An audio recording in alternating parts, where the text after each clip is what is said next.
Hey everyone, Felipe here. Welcome to another Tower of Saviors card review video. In this video, I'll be looking at the PUI PUI MOLCAR team skills, leader skills, as well as active skills. I know I'm a little bit late to the game, but there is still a week left of the collaboration left to go, so I hope that this video can help you decide which characters to get and which ones to train up first. So let's take a look at their team skill first. We have, if the leader and ally are PUI PUI MOLCAR, heart runes possess the effect of attributive runestones. By dissolving all heart runes in the first batch, your attack increases by 3 additionally. And if there are 5 or more characters of PUI PUI MOLCAR series in the team, CD of PUI PUI MOLCAR characters will be reduced by 7, which means they will be ready immediately. HP, attack, and recovery increases by 1.6.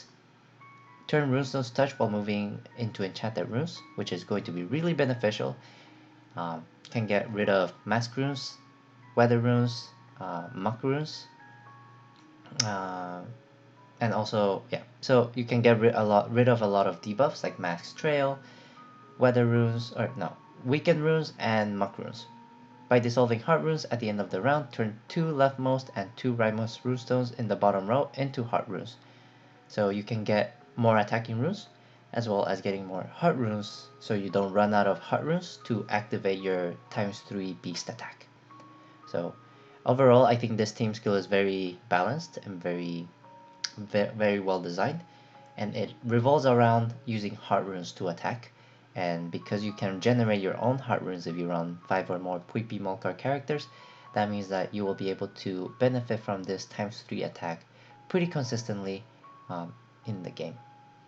So all PUI PUI MOLCAR characters share the same leader skill effect of, by dissolving 2 or more groups of runestones in the first batch, team attack increases to the max of 4 for 6 groups in the first batch.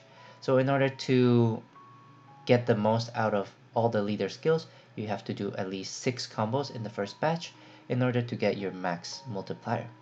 Other than that, the only thing they differ by is going to be the team attack and HP bonuses. So Abby has ×6 attack and 1.8 HP. Teddy has a 6 times attack multiplier and 500 additional recovery. Shiromo has a 7 times team attack, so it's going to be the highest team attack, but he doesn't have any additional effect. Potato has a 6.5 attack multiplier and a 1.5 HP multiplier. And Choco has a 6.5 attack multiplier and a 200 additional recovery bonus. So in my opinion, Potato is going to be the more balanced one. Right now in the current meta, we do need high attack, but we also need high HP in order to survive a lot of enemy hits. So being able to have 6.5, which is the second highest attack, and an HP multiplier is going to be really good as well. You could argue that Abby has a higher HP multiplier, but Abby only has a ×6 attack multiplier. And in my opinion, attack is also as important as HP, because right now the current meta relies a lot of high damages and high numbers. So in my opinion, I would rely more on Potato as your leader than potentially Choco, because Choco has 6.5 multiplier as well and higher recovery, and because you are able to generate heart runes every round, you should be able to recover pretty easily with an additional recovery boost.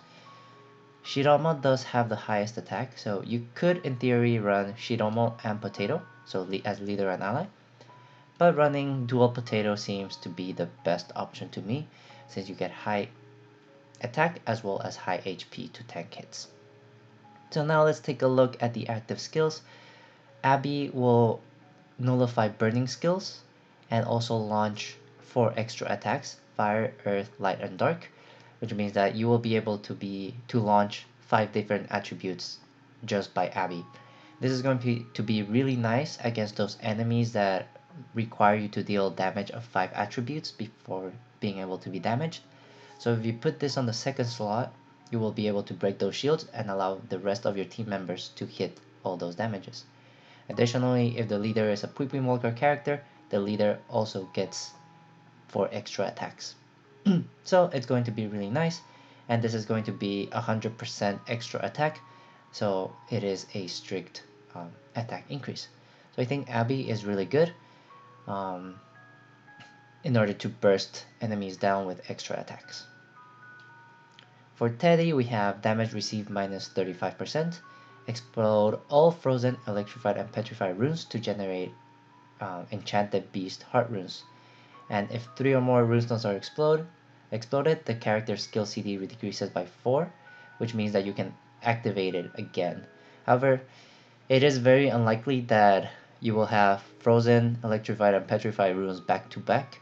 So having your CD reduced by 4 won't be as important unless you do have those debuffs coming up back to back and you can activate them sequentially. But that being said, this minus 4 CD is going to be really good. It doesn't hurt to have, so it's really nice to have it as well.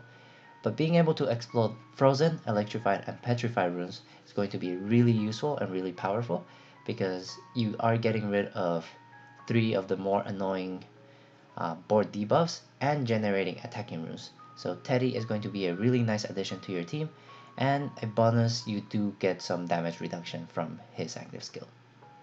Next we have Shiromo, which is turn the first 8 runes touch while moving into enchanted runes, again enchanted heart runes, which again is going to be good because PUI PUI MOLCAR requires heart runes in order to attack, or can use heart runes to attack.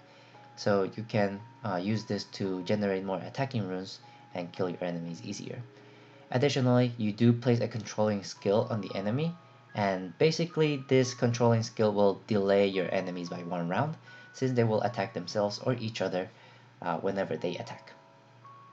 So it's going to be really nice, especially if you get that enemy delay skill and also generate more attacking runes. So in my opinion, Shiromo is pretty good to have. Just keep in mind his skill doesn't work if the enemy is uncontrollable. Next we have Potato. Potato has a CD6 skill, and in my opinion this is going to be the best active skill of all PUI PUI MOLCAR characters. Extend runestone movement time by 20 seconds, and runestones can be dissolved by aligning 2 or more of them in the first batch. This means it's really easy to hit that 6 combo requirement for their leader skill, and you get a team attack times 2 and a beast attack times 2.5. So basically this is a burst option for the PUI PUI MOLCAR series, and it's a really good burst option since you have extra movement time and you can get a lot of combos from this 2 dissolve, and you also get attack boosts. CD6 is also really quick for such a good burst active skill, so he is definitely my top character in terms of active skills for the PUI PUI MOLCAR series. Lastly, we have Choco. Choco will convert the board into fixed numbers of hearts, light, and dark runes. So this is going to be a nice way to get rid of board debuffs, since you can dissolve the entire board like that. Additionally, heart runes also possess 200 effect of attributive runestones, which is also really nice, especially since you are generating a lot of heart runes. But that being said, his configuration is a little bit weird, and it's a little bit hard to hit 6 combos in the first batch with this fixed board convert. But regardless, it will provide you with a lot of heart runes, which you can use to deal a lot of damage, especially with this 200% effect of attributive runestones for heart runes. So yeah, in my opinion, all these active skills are pretty nice, and their leader skills are really well balanced in my opinion, and it is a really nice beast team to have. That being said, we are getting a new beast leader soon, so I don't know how this series will hold up next to the new beast leaders, but overall I do think this series was really well made, and it is a really good free-to-play option for you to get a beast leader in your team. In terms of which characters I would recommend you to max out first, say get Potato first. Potato is going to have the most balanced leader skill, as well as the best active skill in my opinion. Next, I would recommend Teddy, because Teddy has a really good utility, able to remove frozen, electrified, and petrified runes, which are pretty annoying board debuffs to get rid of. Next, I'd say get Abby, since Abby can launch extra attacks and also ignore burning runes. Lastly, Shiromo, as a delay controlling skill. Or Shiromo and Choco are tied for me in last place. So you can interchange them whenever because their skills are a little bit more situational, and yeah, they generate attacking runes.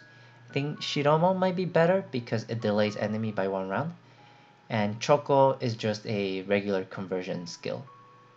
So yeah, so keep in mind that for Pui Pui Molcar, you are able to substitute one card for a normal beast card outside of the collaboration. So you have your leader, ally, and then you have 4 more slots. So that means that in order to have 5 characters, you are able to slot a different beast member, for example, Equitos or Bull King or Javier, etc. So you have one wildcard slot basically to put any other utility cards that you might need in the game or to counter certain stages. But yeah, so overall, I think the Pui Pui Molcar series is a really well balanced team, especially for free to play players. Since you don't have to spend that much, you don't have to spend diamonds to draw for these cards. You can just exchange them through Trade Fortress. So it is definitely worth getting at least one copy of each of these characters. If you want to get more than one copy, I would say Potato is worth getting more than one copy. For the other ones, I think it's fine if you only have one copy of them, but Potato might be worth getting more than one copy since the burst skill is pretty good and also pretty fast at CD6. But yeah, that's all I had to say about this series. I really like the Pui Pui Morcar series. I binge watched it on Netflix and it was pretty interesting. So it is definitely worth getting this card. It is a collaboration seal, so definitely get this to fill your index. And because we're not sure when it will come back in the future. But yeah, so definitely worth getting one copy and getting all of them to dual max in order to play this or have this beast team in your inventory. Yeah, that's all I had to say about these cards. Please let me know in the comments if I said anything wrong or if I missed anything. And as always, stay tuned on my YouTube channel for more Tower of Saviors content. For now, stay safe, stay healthy, and I'll see you next time. Bye everyone!